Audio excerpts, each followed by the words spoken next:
Okay, so this is going to be about the really confusing situations some people find themselves in, especially after everything that's happened, that's been accelerated, especially in the last 3 years. And there's still people out there who still believe there's such a thing as a good cop, as the whole idea that police can be good. So now I'm going to put some content out, and I'm going to leave it to you to decide for yourself, is that such a thing? Is it possible? First, I need to give you some, I guess, context as to how you can make your own mind up. So let's listen to this challenge that's happening right now. Most people who are in the so-called freedom movement will be able to recognize the face here holding the microphone. So let's listen to what's being said here. Mandates came in for WA Police in December of 2021, and about in November we were talking to lawyers and discussing avenues to challenge the legislation, not just for police, but for all the industries affected by the mandates that were coming down from the McGowan government and also being enforced by at the time, Commissioner Dawson. December 2021, I was stood down as I hadn't been vaccinated. And what started as a legal defence for myself, I also became increasingly concerned the implications of what was going on with the mandates for the rest of the workforce, rest of us of Western Australia, and mounted a legal defence, joined together with a bunch of other officers, and eventually we had our day in Supreme Court. Unfortunately, lost that. We ran 3 cases. Okay, so I'm just going to go fast forward and grab a few other things. Just before I do, just want you to think about something, right? So these people were happy to carry on doing the jobs they were doing without question up until there was something that affected them personally. And only in that point, when something affected them personally, did they now decide something's not right here. Up until then, no problem. Okay, so I'm going to show you more of the things that proves that. So I'll be right back. Okay, so here's some more building of the good guy idea. So let's listen. For those people that I mentioned before, they say, give it a rest, mate. It's 2023. COVID's so 2019, 2020, if you fell for it for too long. 2023, get over it. What would you say to them now? Read a history book. This will escalate. Where a law is made that the government can intervene more into people's lives when an emergency is declared, then it's guaranteed that the government will find reasons to declare those emergencies more often. So his only issue is when there's an emergency declared by a clique. Up until then, it doesn't matter what laws, so-called laws, let's call them, they're not real laws, they're actually legislation. They don't question up until then what actually gets passed. They just follow it, right? So that's not an issue then. Only now it became an issue. Really think about that, guys, right? Is this really principle to pick and choose and cherry pick? Whether there's something that the legislative branch of public servants initiate and impose, and then this man, as their paid enforcer, will go and enforce. So he just drew the line at one particular point, but did he draw it prior to that when all these other aspects were allowed and they enforced it? That was still an invasion of your individual rights. Was that a problem before this point? Right, so let's look at more good guy stuff. Come back. All right, here we go. Let's listen to more of the good guy stuff. And I encourage people to do what they think is right. I'm doing what I think is right. It's about showing our colleagues that, if you do stand up for what is right, that there isn't this crazy repercussions, discipline, it actually might work out. And, going back to... Gee, I wonder where he was when there was all these other violations he would have been participating in. Where was his sense of what is right before that point? That's the question, because anyone who's dealt and had dealings with police will understand intuitively and experientially that they continually violate rights that no one has the right to do. yet they somehow are allowed to get away with it, right? So where was he before that point, right? He didn't have an issue with what was right and wrong in that moment, but now all of a sudden it is. So you just got to really start looking at it carefully, guys. More good guy stuff coming, so just bear with me one moment. Okay, so here we go. Here's some more standing on principle, so to speak, if that's what you want to call it. But sending a message to the future generations, to the future cops, if something's not right, don't just go along with it. That was really important, right? If something's not right, don't just go along with it. Let's see, did he really do that all up until this moment? So we're just going to lock all that in, guys, okay? So let's listen what other people got to say. A year and a half later, since you've been stood down, do you regret your decision? No, I don't regret my decision. I regret the fact that my career, which I had a pathway identified. I had 2 possible areas I wanted to go. They were very, very narrow field of skill, and I felt as if I had pushed towards that sufficiently to have a good look in at those opportunities. And I think that's just gone now, and it's a bit sad to see that go. But there's some things that are more important than your pay. Well, I wonder if it was more important while he was being part of that entire gang, that was actually violating individual rights. I wonder if his pay was less important then. And you think about that, he was saying about how he had a pathway, like it was all about me, what I'm going to get, right?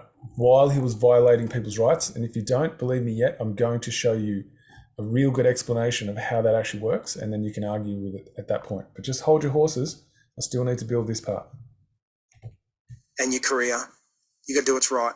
So it still hurts to this day when I stop and think about it. I was going places, I had intentions, and I had a good reputation, and without being arrogant, I was good at my job. So he was really good at violating rights, you see, and that was his good reputation. So these are really important things to look at, right? Because anyone who assumes that they can be part of a gang that can get away with violating rights because they carry a weapon and a badge, and then believe that's actually moral, there's a real bent version of reality starting to show up in these minds. And this is the frightening part. They can't recognize it, or if they can, they're not willing to come out and say it out loud. And it's all the quiet parts. That's the problem, right? There's far too many quiet parts here still in today's society. People are saying that, we've been deceived beyond belief, but how serious are the investigations that are being launched? This is all the superficial things we're being shown, but where do people really get into the depth of the truth that's been hiding in the shadows? That's what we're going to move to. Okay, so I'm just going to play a bit more. I had a good personality. I was good with members of the public. I was good at my job. And so, I had to start again. Like you said, pretty much my entire adult life was policing.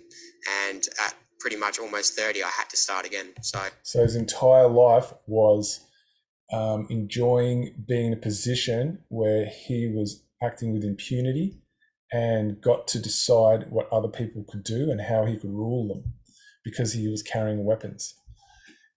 That might seem a bit harsh for people who don't understand where we're going next. But actually, I'm just going to ask you to hold on because it's going to come really clear really soon. But I first need to show you how good they think they are. Yeah, it was difficult, but we got there. Would you do it again if you had to? Oh, for sure. Yeah, I mean, in what we've seen over the last couple of years, I have yet to meet someone who regrets not going ahead with the vaccine mandates. I'm only meeting people who regret going along with it. So to answer your question of why we continue to fight, it's because the state government has proven that they have an appetite for using this legislation. They didn't have an appetite before when you were actually following it without question. That wasn't noticeable to you. So now all of a sudden, when it comes to self-preservation, then it's a problem. But before, when it wasn't about self-preservation, that was no problem. You were happy to go along with it without question. So I just want to bring this part up where it actually shows them as the real good guy, like the classic, do a classic depiction of, them acting in service of the people. This is really, really good mind control. So I'll just bring it up. Just bear with me 1 sec. Well, this is the one that I really wanted to play, guys. So let's listen to this. And I will continue to do that. After 25 years, it's hard to separate out the me from the person that serves.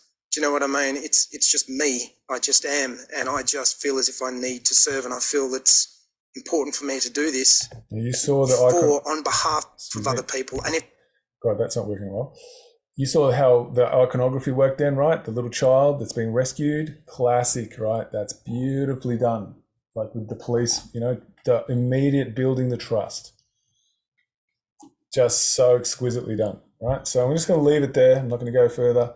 Now I'm going to bring into reality the real depths of things that are hiding in the shadows that very few actually look into.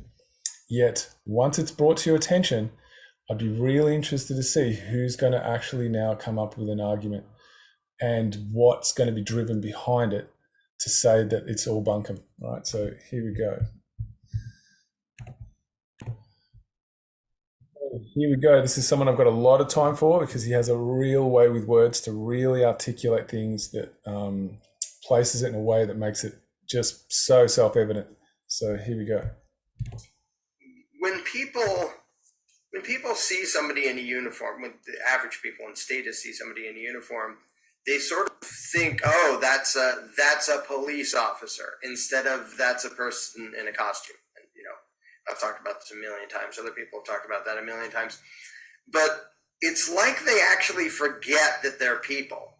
So these, the people are like, well, I don't necessarily trust strangers, so I want, and they might be armed, they might be scary, they might be unstable, so I'm glad police are around to protect me. Well, the police are strangers too, unless you live in a dinky little town, and they're strangers with guns. And so if you trust them more because they have a badge and a uniform, that's just inherently stupid. Because having a badge and uniform and supposed authority is a huge reason to not trust them. It's basically if you're out, wandering in some city somewhere, and it's late at night and there's a bunch of strangers around. It's like, well, I don't, most of these people are probably perfectly fine and good and stuff, but I don't know, never can tell when one's going to be nasty.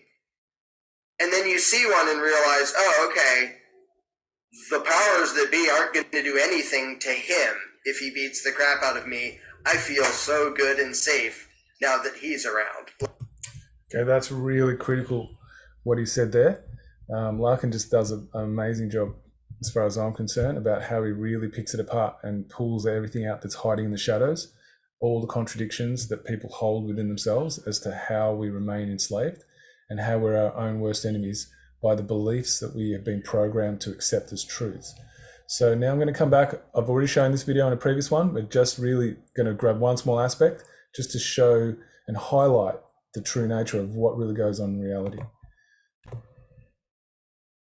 So here we go. This is just a small snippet of something I've shown before, just to really show the highlight of what's being said about the true nature of who these people are and what they're attracted to and why they do what they do, and why the majority of the people still believe that that's something valuable.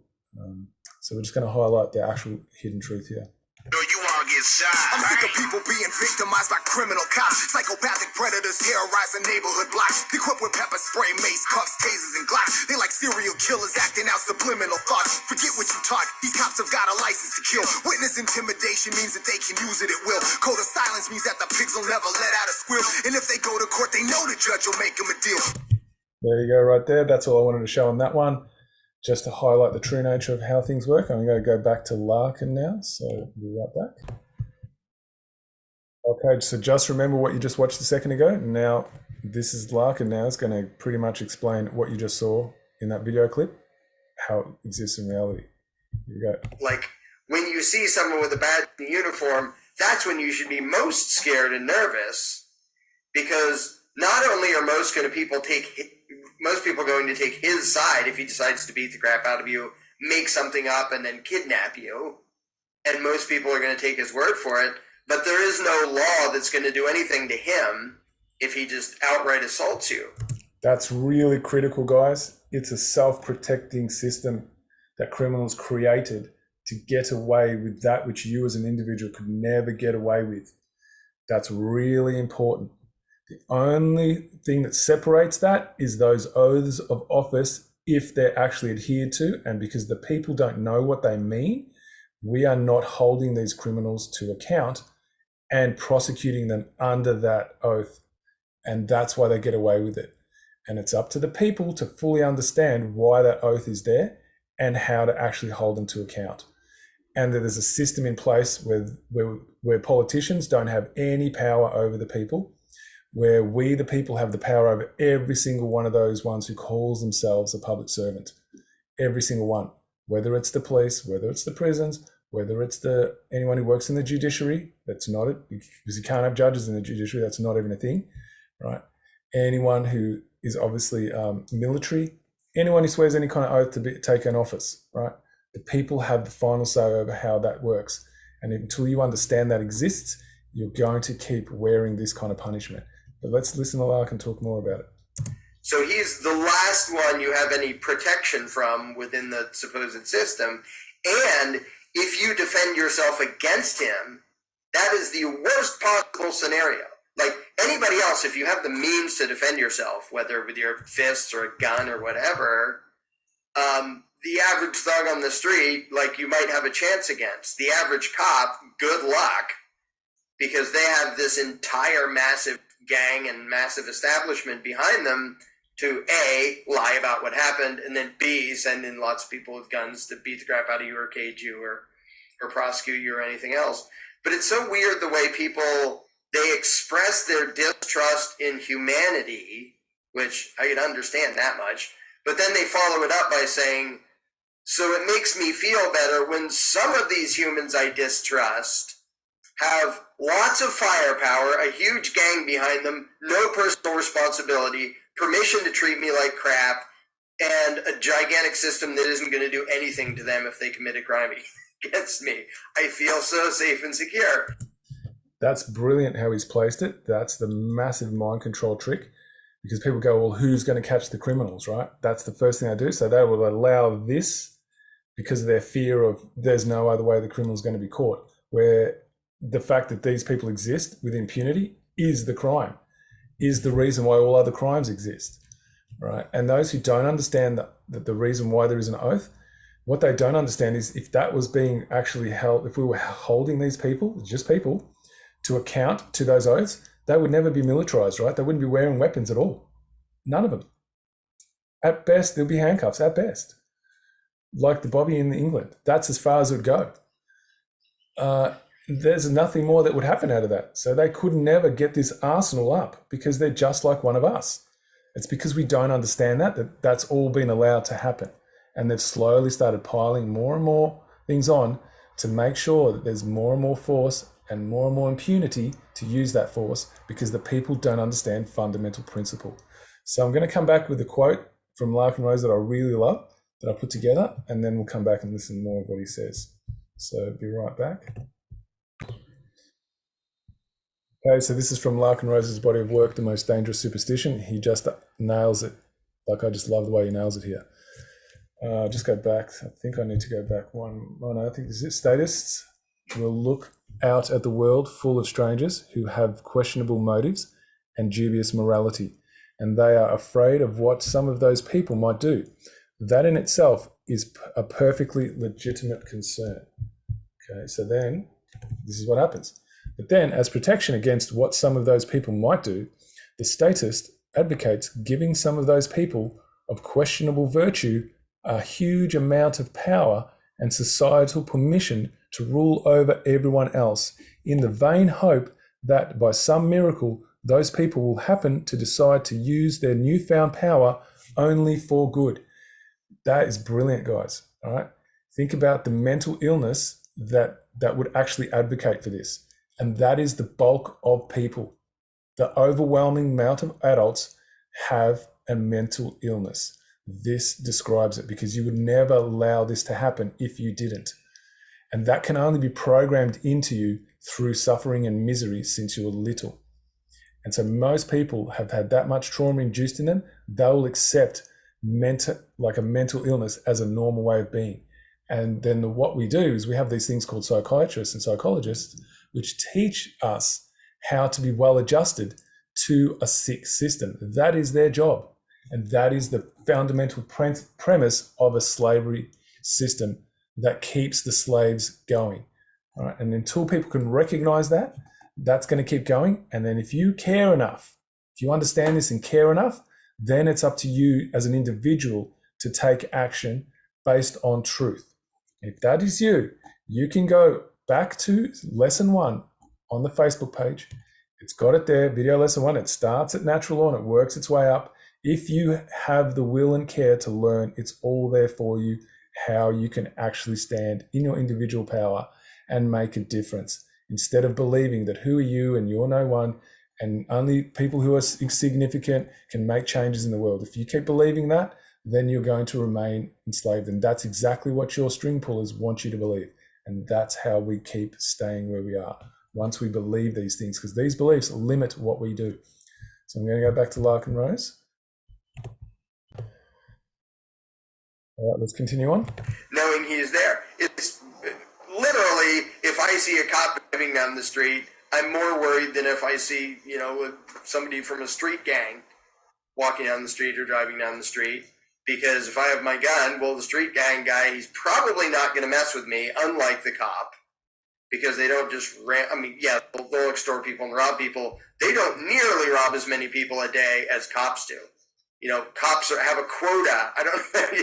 Your street gangs have quotas of, wait, you only robbed 20 people today? Come on, you're out of our gang. Get out. That's literally what the street gang known as law enforcement does. Is there's a certain, and they all pretend not to, and they all totally do it. There's a certain number of people you have to rob this day or week or month or, however they time the quotas. Now you get out there and start robbing the crap out of people, and if you don't, you're fired. Now, those police officers are the former ones that you saw, the good guys, right? Do you reckon they might have even known about that? What do you reckon? What are the chances they might have known that that was actually what they were actually there to do? And if they didn't, fill their quotas, they knew that they weren't going to have a job. And, is that them, standing in honor? Is that them knowing what's right and wrong?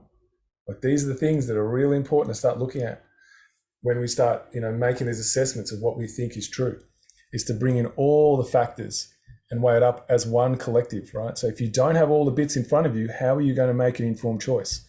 So that's what this is an opportunity for you to do. It's just showing you things you may not have considered, so then you can make an informed decision. So we're going to listen on. So the cops rob way more people, steal way more property than anybody else, and resisting them is way more difficult. And so for anybody to feel safer because a mere human being, stranger that they don't know, with a gun, has a badge and a uniform and permission to be a control-freak butthead and a giant gang behind them, it's just so silly. And more people are learning that the hard way. And thanks to cell phones and cameras everywhere, lots of the world is learning the hard way. Wow, these are just people. And they're not stable. Generally speaking, they're not any more stable than the rest of society. They're not any more intelligent than the rest of society. How many jobs do you know that actually require you to be a certain amount of stupid? That's really critical. I know that sounds funny, but it actually is. He's going to talk about the IQ quota that's set in place for a reason. So just really pay attention here. And if you think I'm making that up, look up the stories about how some police departments have upper end IQs. If your IQ is above a certain thing, they won't hire you. Not kidding. Look it up. So how many jobs up? Sorry, you're too smart. Get out of here. So if you've ever gone for a processing plant job and they've said, look, you're just going to be too smart because you're going to be bored, it's not going to work for you. Do you honestly think that's the reason why, if you were going to be fighting, let's call it fighting crime, that you want someone who can't figure stuff out? Don't you want someone who's going to be able to be really clever to be able to solve crime, especially when they're really well concealed? Why would you put a quota on that? That's a really, really big contradiction right there. And yet there it is. So right there, that should tell you heaps. The fact that they've got an IQ quota. They don't want people who can figure stuff out. I wonder why that is. Is it because they really want the crimes to be solved with people who are dense? Is that they think that's going to really work out? Or is there something about if you're clever enough to figure out how you're being manipulated, how well will that work out for the ones who seek to manipulate you? Really pay attention as to why they would have a quota for your IQ. So the cop, he's just a person to begin with. He's a stranger. He's probably not that more intelligent than the average person out there, and the average person is not that intelligent. He's probably not any nicer. He's probably not any more self-restrained. He's probably so when you see a video of like some cop just, the girl probably said something to him that like, called him a pig or something. I don't know. They're not that at all justifies. I'm trying to guess why he just decided to punch this girl in the face. She didn't assault him at all. Probably just a short-tempered, power-happy asshole. And he happened to have a badge and a uniform, which makes him way more dangerous, as demonstrated by the fact that after beating the crap out of her, the first thing they did was kidnap her and charge her with assaulting a public servant. And then the video comes out that shows, no, her crime was you just beating the crap out of her when she hadn't done anything to you. But so they're just people. And if it, one of the things I'm thinking of sticking this into the sequel to the Iron Web, is people sneak microphones and cameras into cop cars illegally, because if the average person could hear and see what a lot of cops do on a daily basis, they'd see, wow, not only are these just people, they're not any more trustworthy, and they're not any more self-controlled or responsible. They're psychos. In fact, with the whole steroid thing that so many cops are on and looking for a fight that so many cops do, just they're way less trustworthy than just the average person you're going to meet in the street. And so there's that. I'll move on to one thing and then I'll back up and go into the comments and see if I can keep up. So there's that. There's cops. Why the hell would you trust them? Now, all right, hopefully that's giving you some background. I've still got a few more clips to play from Larkin. So just to give you even more depth, that when I heard it, I just went, yeah, that just explains it beautifully. So hopefully you'll get the same value out of it. These next couple, they're quite short and succinct, so this won't take too long, guys. Yeah, he just nails it beautifully. So they're not even just beating you up with their stuff. They get paid day in and day out to beat people up and boss people around. They don't need to do anything productive to get a customer to willingly pay them. They just rob people and drive around in cars that their victims paid for, and they carry guns that their victims paid for, and they have their buddies whose salaries their victims paid for. So that's just to think that to expect them to be better than the average person. Like if I'm walking down a dark alley late at night, the last stereotype of person in the world I want to meet is somebody with a badge and a uniform. Literally, I would rather meet anybody before any other segment of society before somebody with a badge with a uniform. So just think about that, guys, right? He nails it beautifully, right? Who would be okay with victimizing people, like violating their rights, and then in that process of how they rob people, that is how everything that they use to rob them with gets paid for. You think about how sick that is, guys. Now, who would be okay doing that? Really think about what kind of individual would be okay to do that. And how could they get away with it if there wasn't a protection racket hiding all of that? How could you get away with that as an individual? How could you rob people and then, because you don't produce anything, and then through your robbery of them, through the theft, what you take by force, you actually acquire more goods to get better at doing it more often. Think about that. That's what people support when they support these structures. That's why I love the way Larkin puts it. He just puts it in a way that makes it so easy to see. if you're willing to see it. If you've got biases and prejudices, especially if you're someone who's connected to anyone in this whole system, you know, you're a supporter of this statism idea, then it's going to be very difficult for you to hear and see this the way it's intended, right? Your ego is going to come up and defend the whole thing, and you're just going to shut it all down as being, you know, some kind of hoax or some kind of, I don't know, what did they come up with? Conspiracy theory, all that sort of stuff. They throw a bunch of terms on there, but they can't challenge the actual content. I've got one more to show you. Okay, so this last one of Larkin's, I've got one more to show you after this, but it's not Larkin, really gets into the psychology, you know, the mindset of what kind of damaged individual would be drawn to do this and be paid for it. He does it so well. Here we go. The people who most gravitate towards being in a gang are people who, on their own, feel insufficient and insecure and weak and stupid, and like they join a gang to feel like something important because by themselves they don't. And it doesn't have to be stupid. It can just be uneducated and they have no skills and they don't have an education. So basically it's talking about people who have no self-worth, right? They've just never felt like they can contribute in a way that's of any value to their fellow beings, right? And so these people, what are they looking for? They're looking for some kind of substitute family where they belong, and they'll do anything, right? Do you think the dark occult who runs the whole system doesn't know that? Do you think that they didn't set that up on purpose? Why do you think that they, you know, use those IQ quotas, right? That's all profiling, right? So they know what kind of individual is going to fall into that narrow pathway that they've got set up for, to, you know, do exactly what they're told and do it without question and actually feel good about doing it, right? There's a certain type of imbalance that has to be in existence for that to appeal to someone to take on that position. So those guys that you heard talking about, you know, at the beginning, how good they are and stuff like that, you know, how often would you really start considering what's really going on underneath that they're not showing you as to why they're even attracted to that position? You know, that's the real question that doesn't get looked at when you just take superficial glances at things. So this is only if you're interested in taking a deeper look will this have value. If you're not, obviously, this is going to be a great position for you to argue about how right you are and how much of a conspiracy theory this is. It's like, well, I don't know how to make any money and I feel weak, and especially if they, you know, live in a dangerous neighborhood or something, and so they feel vulnerable, and so they join a gang. And it isn't always they join the gang to go do nasty stuff. Sometimes it's they join up because they feel insecure.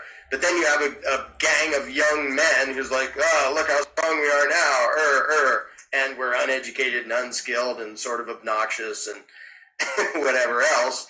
What do you think is going to happen?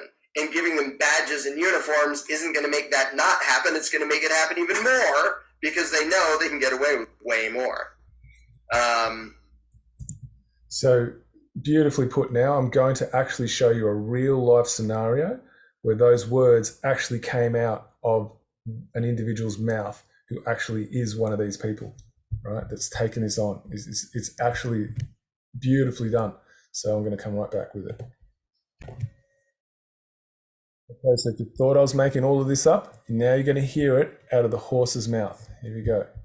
Unfortunately, I've got to do what I've got to do. I'm not skilled to do anything else, mate. Did you hear what he said? I'm not skilled to do anything else. So does this man believe he's worth anything? Big. You just exposed it, right? Right there. Didn't even hide it. Unfortunately, at this time of my life, that's what I have to do. So he's saying that's all he's got is a choice, you know, to be a paid thug, you know, to be a violator of individual rights. And he's willing to do that because he doesn't believe he's good enough for anything else. That's who you believe in when you believe in these police that are unrestrained, that don't have any shackles of what the limitations of what they're allowed to do, where the population understands what it is, and they arm them to the teeth. That's what you get. So it's our ignorance and our willful ignorance that creates this. It's not these individuals. It's each and every one of us who doesn't stand up as an individual and actually care enough to learn what the correct standard is, where at best they would only have handcuffs, nothing else. At best, even if that, where they would be peacekeepers. You know, just a bunch of people, you live in our community that we trust enough that, you know, if we need support, when things get out of hand, they'd be there and they'd care enough to actually sort of neutralize the situation, right? And then if there is some kind of crime, that they're going to hold them until there's proof, by a jury of your peers that a crime was committed, and then decisions get made, right? That's the best we would have. Nothing like this monolith that's in existence. But that, like I said, requires each individual to care enough to do the learning and understand why that doesn't exist and how you as an individual are complicit in that for not caring enough to know that. So this is not so much about, blaming someone else. It's about taking self-responsibility as to your part and why this exists. And if you have the courage to do that, then you will take action. And then slowly, more and more people that do that as an individual, that's when the shift will happen. But up until that point, while you still think it's someone else's responsibility, that the White Hat Brigade and all the military and all that sort of people are coming to fix it all, then you're going to stay in the same place. And the real tragic part is that people like me who put this out, we get attacked for letting you know that which is self-evident. So that's everything I need to say on this one.